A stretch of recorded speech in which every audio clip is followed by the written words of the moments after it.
Sorry po Lord, alam ko maraming walang pagkain. At ito ako magtatapon ng pagkain. May cake, 2 klase. Bola-bola na karne. At iba pa na pagkain sa rep. Babaw po kasi ang rep.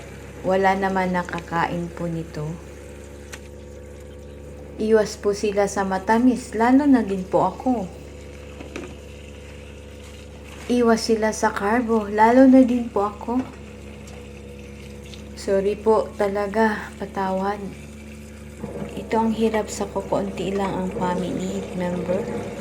Kaya walang gaanong nakain. Sobra-sobra ang pag-prepare nila ng pagkain.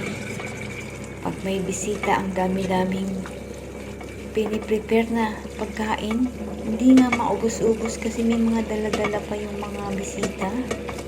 At ito po ako, tapon ng mga natirang mga pagkain. Grabe talaga sila, oh.